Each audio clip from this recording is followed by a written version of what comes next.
Shalom, Bapak dan Ibu, bersama dengan saudara dan saudari yang diberkati oleh Tuhan Yesus Kristus. Dalam ibadah keluarga pada malam hari ini, kita akan membaca dan merenungkan kebenaran firman Tuhan, sekalipun masih dalam rumah tangga kita masing-masing, tetapi hendaknya kasih setia Kristus senantiasa ada di dalam kehidupan kita, sehingga firman Tuhan juga menjadi bagian di dalam seluruh kehidupan kita, bahkan memasuki minggu-minggu Advent ini. Mari kita mempersiapkan diri kita untuk membaca, merenungkan kebenaran firman Tuhan, dan kita berdoa mohon bimbingan Roh Kudus. Bapa di dalam kerajaan sorga, kami akan membaca dan merenungkan kebenaran firman Tuhan. Bimbinglah kami ya Roh Kudus, sehingga kami dimampukan untuk dapat memahami akan kebenaran firman Tuhan dan melakukannya dalam kehidupan hari ke hari. Diamkanlah semua suara dalam hati kami, jauhkan pikiran yang mengembara kian kemari, dan berfirmanlah ya Tuhan, karena kami telah sedia untuk mendengarkannya. Amin. Dipersilahkan berdiri bagi Bapak Ibu yang dapat berdiri, tetapi kalaupun tidak, dapat menyesuaikan di tempat dimanapun Bapak Ibu berada. Kita akan membuka Alkitab pada Injil Matius pasal 9, ayatnya yang ke-9 hingga ayat 13. Matius pasal 9 ayat 9 hingga 13, yang menyatakan Matius pemungut cukai mengikut Yesus. Setelah Yesus pergi dari situ, ia melihat seorang yang bernama Matius duduk di rumah cukai. Lalu ia berkata kepadanya, "Ikutlah aku." Maka berdirilah Matius lalu mengikut dia. Kemudian ketika Yesus makan di rumah Matius, datanglah banyak pemungut cukai dan orang berdosa dan makan bersama-sama dengan dia dan murid-muridnya. Pada waktu orang Farisi melihat hal itu, berkatalah mereka kepada murid-murid Yesus, "Mengapa gurumu makan bersama-sama dengan pemungut cukai dan orang-orang berdosa?" Yesus mendengarnya dan berkata, "Bukan orang sehat yang memerlukan tabib, tetapi orang sakit. Jadi pergilah dan pelajarilah arti firman ini, yang kukehendaki ialah belas kasihan dan bukan persembahan. Karena aku datang bukan untuk memanggil orang benar, melainkan orang berdosa." Demikianlah pembacaan Alkitab. Berbahagialah semua orang yang mendengar firman Tuhan dan melakukannya. Terpujilah Tuhan Yesus. Maranatha. Maranatha, Maranatha, Maranatha. Dipersilakan duduk kembali. Bapak dan Ibu yang diberkati oleh Tuhan Yesus Kristus, tema renungan firman Tuhan di malam hari ini adalah ikutlah aku, atau ikutlah Tuhan Yesus, bukan ikutlah aku dalam pengertian sikap atau sifat kita secara manusia.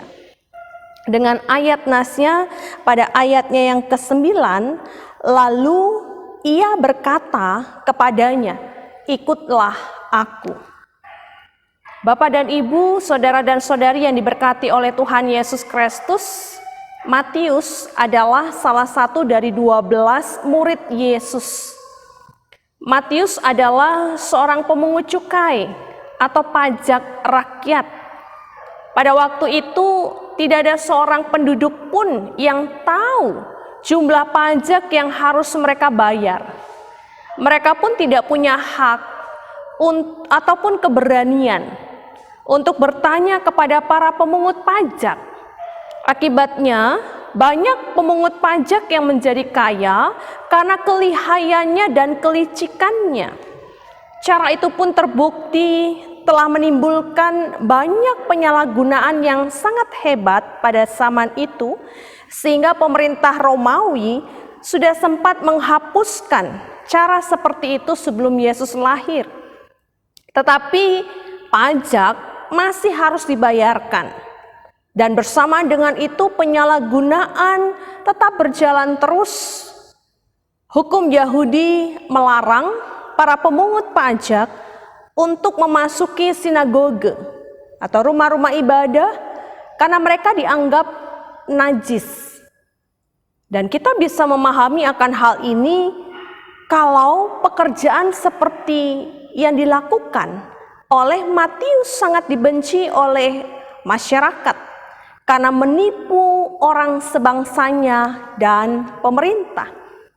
Bapak dan Ibu, saudara dan saudari yang diberkati oleh Tuhan Yesus Kristus, pada ayat 9 yang menjadi penekanan firman Tuhan di malam hari ini, di sana Yesus memanggil Matius untuk mengikut Yesus.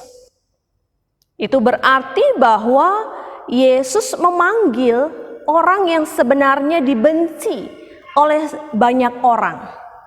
Disinilah kita melihat sikap Yesus yang sangat berbeda dengan sikap manusia pada umumnya. Matius berdiri lalu mengikut Yesus. Sebagai respon, Yesus memanggil Matius. Dan artinya di sini Matius meninggalkan pekerjaannya sebagai pemungut pajak. Matius meninggalkan zona nyamannya selama ini. Pekerjaan yang dia tekuni yang menghasilkan uang yang banyak. Melalui pekerjaan itu dia juga memperoleh kehormatan. Bahkan dia memiliki rumah yang cukup besar. Hal itu bisa kita lihat ketika banyak orang juga datang untuk makan bersama-sama dengan Yesus dan murid-muridnya. Banyak pemungut cukai datang makan di rumah Matius bersama dengan Yesus dan murid-muridnya pada ayat yang ke-10. Jadi tentunya rumah Matius tidak kecil. Tetapi respon Matius atas Yesus yang memanggil Matius, dia tinggalkan semuanya itu. Dan dia mengikut Yesus serta menjadi murid Yesus. Matius merespon panggilan Yesus, tentunya karena Matius juga pernah mendengar siapa Yesus dan perkataan-perkataan Yesus yang mengajar orang banyak. Matius memang kehilangan harta duniawi. Dia kehilangan zona nyamannya melalui pekerjaannya. Tetapi dari firman Tuhan ini kita menemui bahwa Matius mendapatkan kepastian hidup di dalam Kristus. Sehingga dia mau untuk meninggalkan segala sesuatunya di masa lalu. Dan hal lainnya, Bapak dan Ibu yang diberkati oleh Tuhan Yesus Kristus, Yesus juga duduk makan bersama orang-orang yang seprofesi dengan Matius. Tindakan Yesus sangat mengejutkan orang Farisi. Karena pada saat itu hukum Yahudi melarang hubungan ahli Taurat dengan orang-orang berdosa. Seperti pemungut cukai. Dan Yesus menjawab pada ayat 12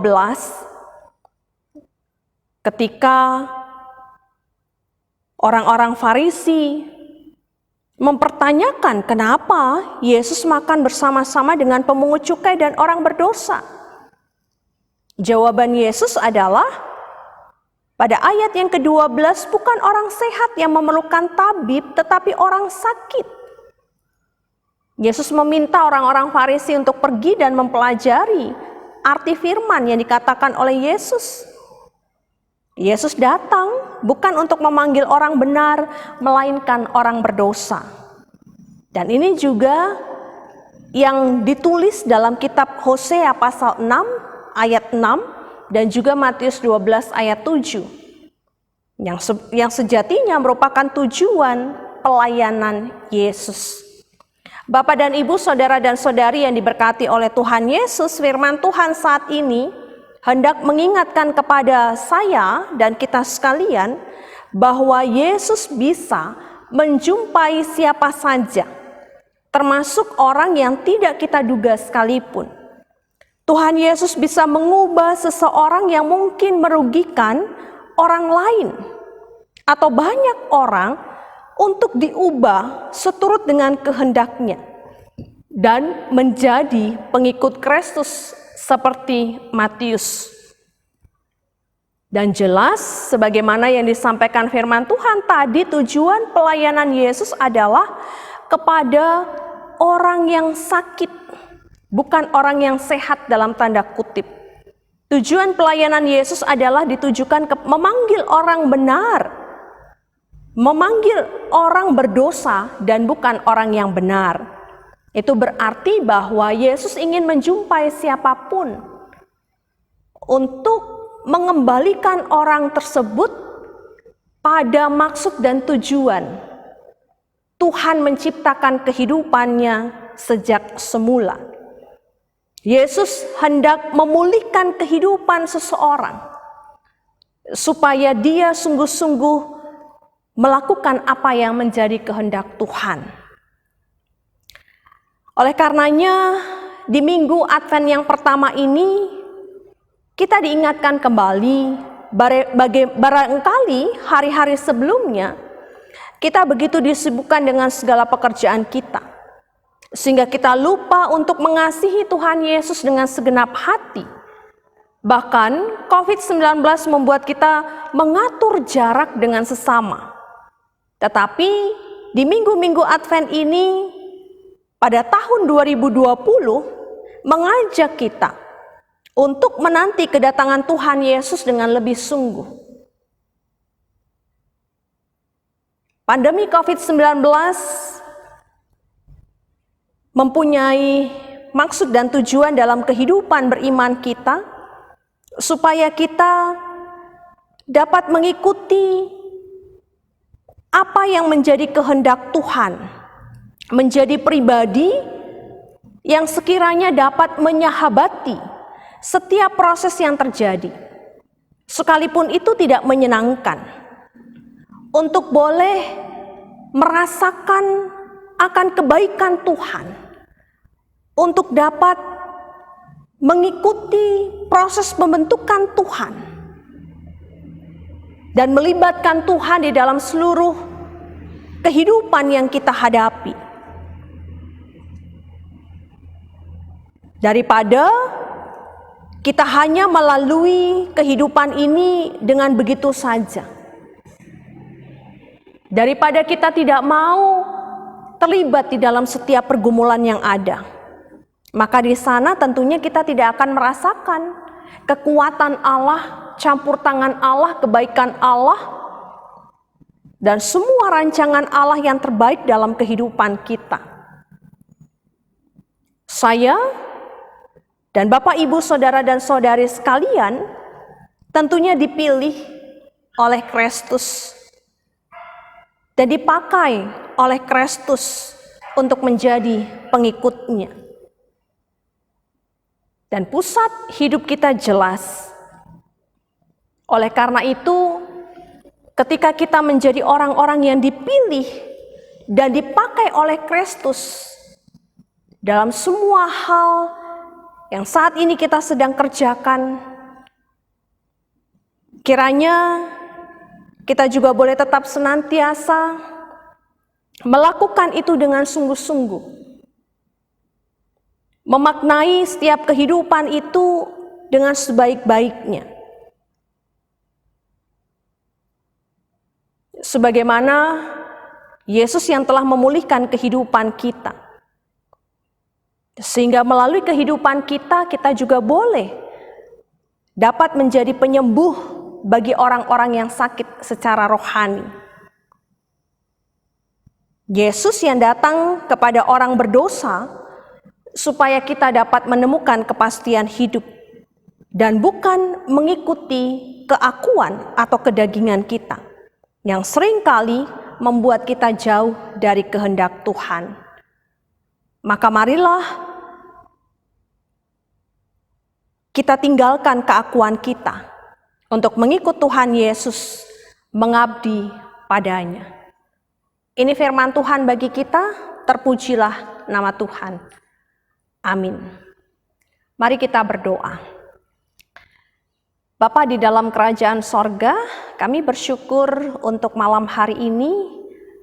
Dalam ibadah keluarga secara virtual, Tuhan mempersekutukan kami dan Tuhan memberkati kami melalui firman Tuhan. Sempurnakan itu dalam kehidupan kami Bapa. Pakai kami untuk boleh menjadi alat di dalam tangan Tuhan Yesus, sebagaimana Matius yang juga mau mendengar panggilan Tuhan Yesus menjadi pengikut Kristus dan dipakai untuk juga boleh memulihkan orang-orang yang saat ini mengalami sakit secara rohani. Biarlah kehidupan yang sudah diselamatkan, kami tidak dikendalikan dengan keakuan atau ego diri kami, tetapi kami juga boleh dipimpin, dibimbing dalam kekuatan Roh Kudus untuk menjadi berkat bagi banyak orang, supaya kami juga boleh menguatkan dan menopang mereka yang saat ini memerlukan pertolongan. Memaknai minggu-minggu Advent dalam menyongsong kedatangan Kristus yang kedua kali, kiranya Engkau boleh memenuhi ruang hati kami, batin kami, supaya kami boleh merespon minggu Advent ini dengan sungguh-sungguh, sehingga kami diperdamaikan dengan setiap persoalan yang ada. Dan Tuhan tolong kami dengan semua pengharapan-pengharapan kami, kiranya pada waktunya boleh terwujud seturut dengan kehendak Allah. Berkenan memberkati setiap pribadi, rumah tangga. Tuhan kuatkan iman percaya mereka untuk boleh melewati setiap tantangan kehidupan beriman mereka di dalam kekuatan kasih karunia Tuhan, sehingga setiap kehidupan rumah tangga dipenuhi dengan damai sejahtera Kristus. Bapa dalam kerajaan sorga, sempurnakanlah syukur setiap rumah tangga. Dengarkanlah setiap doa dan pengharapan setiap kami maupun setiap rumah tangga. Bahkan bagi mereka yang mengalami kelemahan tubuh, Tuhan tolong mereka. Yang sakit Tuhan sembuhkan, yang lemah Tuhan berikan kekuatan, yang menaruh pengharapan di dalam Tuhan kuatkan iman percaya mereka. Dan kiranya pandemi COVID-19 ini, dari dalamnya kami boleh melihat rencana dan rancangan Tuhan yang baik, yang dahsyat dalam kehidupan kami, sehingga kami boleh menyahabati setiap persoalan yang ada, dan kami boleh melaluinya dalam terang Kristus. Dan di depan sana kami boleh melihat dan menyaksikan akan kebaikan Tuhan lewat semuanya. Tentunya tidak sedikit Tuhan duka cita yang dialami, tetapi Tuhan juga yang memberikan penghiburan di balik semua yang dialami dan dirasakan bagi kekasih-kekasih kami Tuhan yang mengalaminya. Ini doa kami, pengharapan syukur kami, berkenanlah Tuhan atasnya. Dan kiranya Tuhan menyertai gereja Tuhan, pemerintahan yang ada, alam semesta di mana kami tinggal dan berada. Memberkati istirahat malam kami Tuhan, supaya kami boleh dilindungi dan kembali dihadirkan di hari yang baru dalam syukur kepada Tuhan. Kepadamu kami berdoa, kepadamu kami bersyukur, dalam pengasihan-Mu kami mohon, dengarkanlah doa kami. Peliharalah kami dalam kasih Kristus Tuhan dan Juru Selamat kami yang hidup. Ia mengajar kami berdoa. Bapa kami di sorga, dikuduskanlah namamu, datanglah kerajaan-Mu, jadilah kehendak-Mu di bumi seperti di sorga. Berikanlah kami pada hari ini makanan kami yang secukupnya. Dan ampunilah kami akan kesalahan kami, seperti kami juga mengampuni orang yang bersalah kepada kami, dan janganlah membawa kami ke dalam pencobaan, tetapi lepaskanlah kami daripada yang jahat. Karena Engkaulah yang empunya kerajaan dan kuasa dan kemuliaan sampai selama-lamanya. Amin.